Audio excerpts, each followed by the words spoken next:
Hey guys, happy Martin Luther King Day. It's a holiday today, so I thought I'd squeeze in one more video before I gotta go back to school tomorrow. And I'm gonna do, as apropos as it may be, Sly and the Family Stone.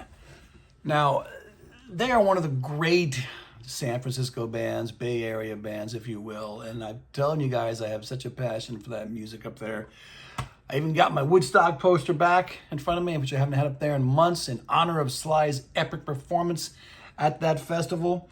I'm just going to do the Family Stone albums today up through 1974. Sly did do some good work after that. I mean, the High on You album is good from the very next year, but want to keep them short. I find I get more traction on these videos when they're not of epic length. And I'm not going to use too many discs today. Seeing as I'm the box set king, this is my box set for Sly and the Family Stone. All remastered albums, all in stereo. You get the most of the mono single mixes on as bonus tracks. So that's primarily what I'm going to use. Let us begin. Okay, 1967, A Whole New Thing. It was kind of. This is the weakest Sly album, weakest Family Stone album, I think. It is kind of a whole new thing in that, oh, you can totally read that very well, can't you? In that he really wasn't Sly yet. Now, he had, I guess, some background. He was he was already a name in San Francisco before this. He had been a DJ. He had produced other acts, so when he got his own band going, the multiracial, multi-gender band that you can see here, the music just could have been better. Underdog is, I'm not going to say it's a famous song on here. It's the best song. There were no hits. None of these songs really made much of an impact, although I do think Underdog is great. And he got a little bit of, gruff from the record label saying, next time we make an album, next time we pay, for an album, it better be more commercial and whatnot. And it was. Okay, so, it was recorded live too. No overdubs. I don't know if that has an effect on what you think of the music, but it stands out to me. So in 1968, 2 albums. Let's just pull them all out here. Dance to the music. There you go. Now this is an influential record.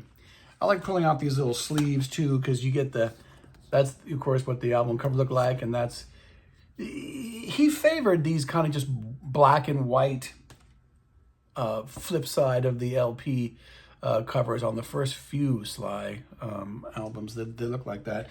But anyways, looking at, so Dance to the Music, the title song, big hit, top 10 hit. I can't tell you how important that song was at the time. It fused psychedelia, kind of 50s style, vocal harmonies.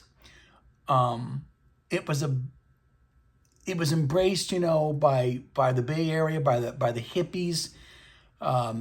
Immediately, like Temptations, took that into account. Four Tops. I mean, other black acts began to incorporate psychedelia, which they previously more or less ignored into their acts, into their songs, because Sly did it.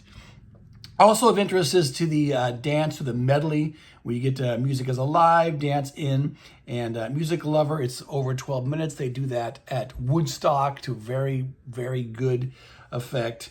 And, the whole album is fairly good, but it's dominated by that title track, Sly's first big hit.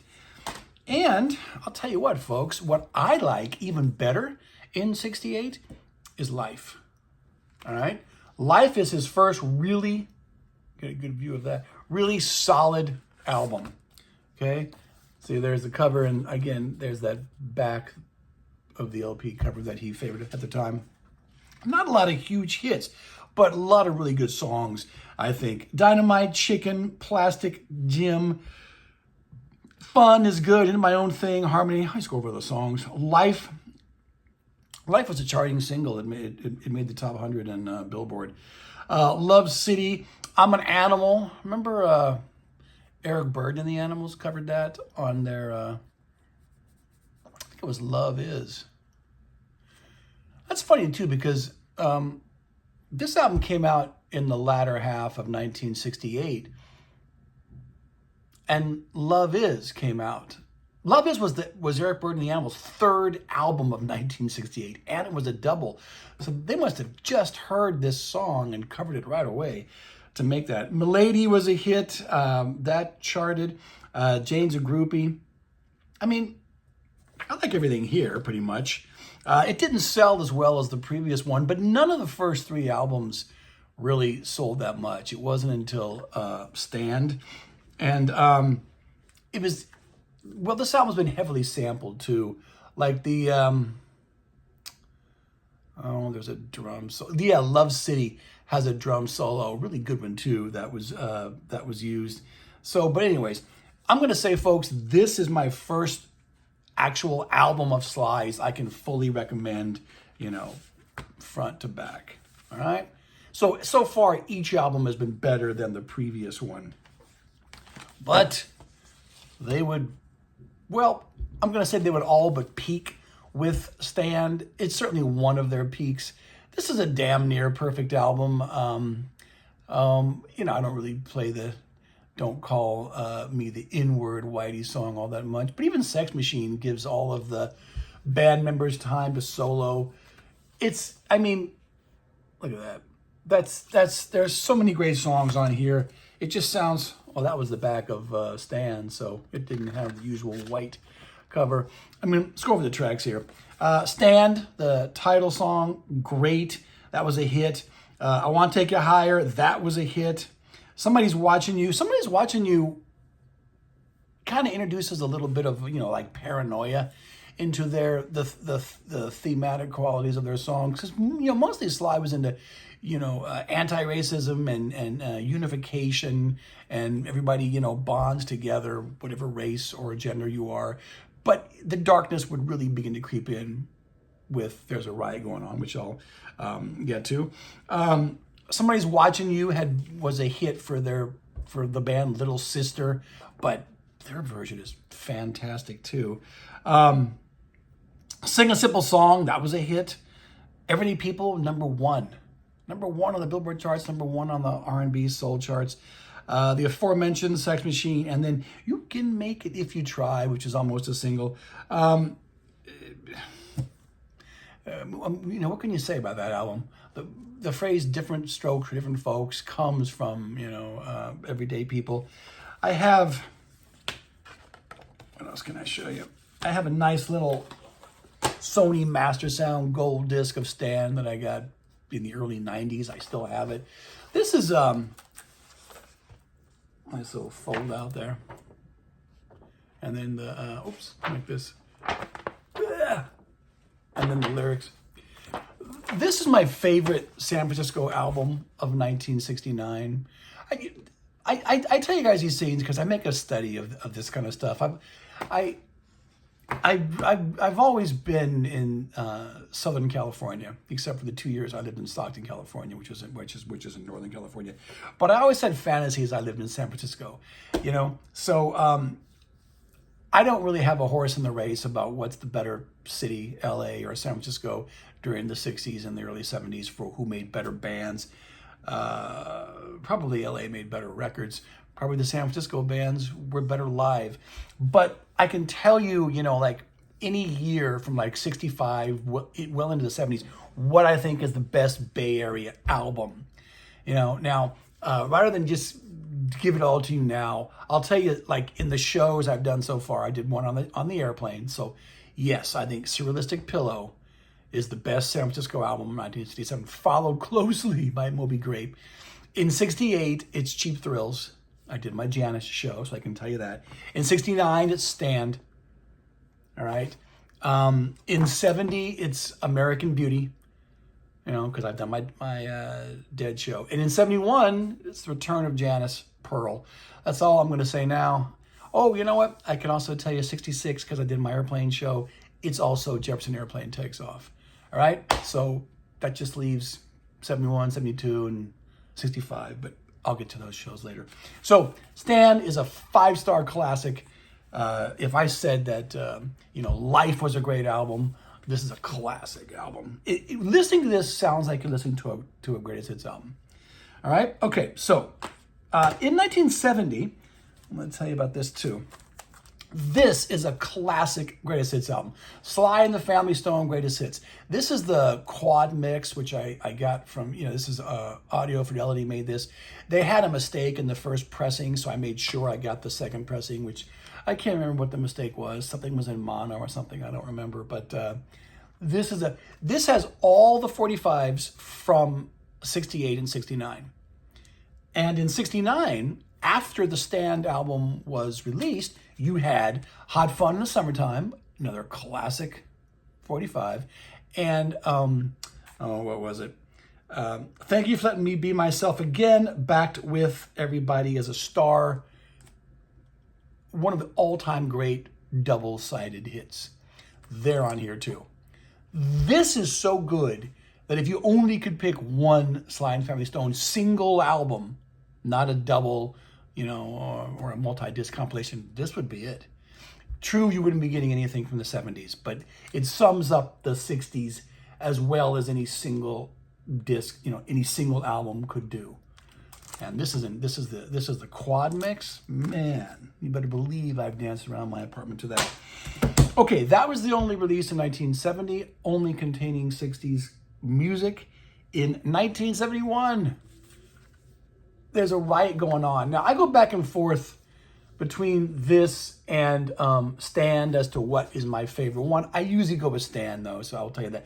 This is a more darker, more cynical, you know, kind of end of the 60s album. The Sly had been cozying up with the Black Panther Party, who wanted his stuff to become more militant. You know, he's talking about he's you can hear police brutality in here. You can hear Vietnam. He had moved down to L.A., which, you know, hey, I'm as pro L.A. as anybody else, but I can tell you, L.A. will kill you if you're into drugs and you're easily tempted.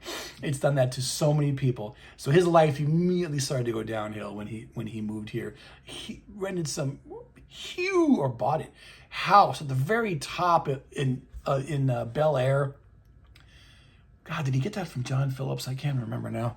Anyways, you can drive up there, and it's totally, the lands are totally barricaded. You can't hardly see the house. But anyways, this album, lots of overdubbing, lots of drum machines.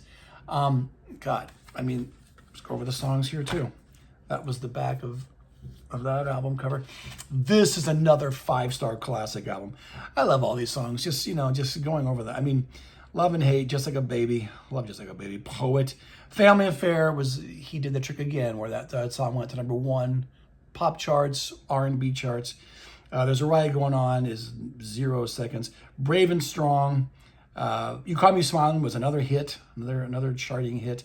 Time is great. Spaced Cowboy, which I think he's, you get the idea from the Steve Miller Band, Space Cowboy. Running Away was another hit.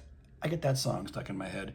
Thank You for Talking to Me, Africa, which is just kind of like, thank you for letting me be myself, but it's slowed down.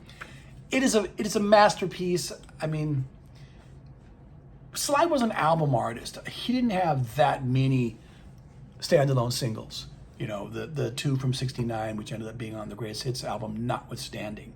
So if you want to start off getting his albums and you don't want to get a compilation, get Stand, and then there's a Riot Going On. And if you're into old-time Greatest Hits albums, get that 1970 Greatest Hits album. But now, you know, we're well into the CD age. There's Spotify. You can get Sly compilations that cover his entire career. So, anyways, all right. What else can we say about There's a Riot Going On? Probably nothing. No album in 72, but the last classic was Fresh. And it is a classic. This album sounds better and better the older I get, and I've always liked it. it was released in 73, but he continued to mess with the mixes, and there have been releases since then of slightly different mixes, which some people think are better. I still go with the original LP mix. You can get some of those subsequent mixes on here as bonus tracks. But Life is more, it's more of a, it's like if you combined the optimism of Stand with the disillusionment of There's a Riot Going On, you get this, you know. What can I tell you about this? It's more accessible. There's a cover version on here for the first time, Que Sera Sera, which was a Doris Day number that she had sang in the Hitchcock movie from the 50s, the remake of The Man Who Knew Too Much. Que Sera Sera. He, of course, sings it kind of drugged out and slow. If You Want Me to Stay was the big hit. In Time is great. In Time, you know, hang on. I took some notes on In Time because I had forgotten this. Yeah, Miles Davis loved that number. George Clinton was a big fan of this as well. And I think that's about it. That's all I can tell you. But this is the last really great one, 1973. By this point, you know, the drugs were an issue. He was missing concerts, you know, and not showing up, you know, pulling a George Jones, or I guess you could say. And the last album I'm going to deal with is 1974, Small Talk. That was his wife on the cover at the time, and his son. Small Talk is a decent album. I actually like High on You better in 75, but that's not it, because the Family Stone broke up after this. It might be if I'm going to say that the first album is the worst, then this one might be the second worst. But it's not bad. I'm sorry. Time for Living. That was good. Loose Booty. Yeah, Loose Booty's the one where what were those names? The Beastie Boys would use that chant, Shadrach, Meshach, and Abednego, whatever. In that Paul's Boutique song called Shadrach, they got that from this. It's pretty good, you know. But I'm just saying, with better Sly albums to play, I rarely ever play this. So, oh, and the Beastie Boys did Time for Living on Check Your Head too. Remember that. So that's it. That same year, you know, Larry Graham, their bass player, did this album, which I have in quad, which is not bad either. Graham Central Station. Thought I would. It definitely has a Sly feel to it, but it's kind of like Sly light, you know. But this album is probably as good as Small Talk. Might even be better, but I like them both without either one being great. So, Sly The Family Stone. What can I say that I haven't already said? When I was doing my Arthur Lee and Love video the other day, I was saying to you guys that Arthur said that he and Hendrix were the first black hippies that he knew of, you know. You got to include Sly in that, in there as well. He did come along after Arthur Lee, but talk about influential. I mean, his whole approach to music making, the whole funky hippie thing, which appealed to everybody, male, female, black, white, was something that a lot of bands picked up on. And that darkness and that kind of paranoia of There's a Riot Going On was symptomatic of a lot of black music coming along at that time. Like Marvin Gaye did What's Going On, which is still optimistic, but it addresses, you know, like real world issues, inner city issues. That actually came out in 71 before There's a Riot Going On. But like, you know, Smiling Faces, Sometime, Papa Was a Rolling Stone. I could make a playlist of like 20 or so really great black songs from the early 70s, which dealt with that. You know, like you didn't really hear about that kind of stuff in the 60s so much. Maybe Runaway Child, Running Wild by the Temptations in the 60s. But anyways, There's a Riot Going On was very, very classic in regard to forwarding that new type of songwriting in African American stuff. So, yeah, and there's any number of good things you can read about Sly. There's a book that I almost ordered last year. I'll probably read it. I wish I could tell you what it's called. It's a book about Sly. It's got a white cover. You can get it on Amazon, and it's got him on the cover, and he's kind of like crouching down or something. But yeah, I should read that. There's another good purchase I can make with all of his 45s in the 45 mixes, but you get most of them on this box set as bonus tracks, so I'm not overly worried about that. So anyways, one of the great Bay Area, San Francisco groups, one of the great, black groups ever. I know you dig them because I don't think I've ever met anyone who actually said that they didn't like Sly. So anyways, happy MLK Day. Matt Wilson signing off.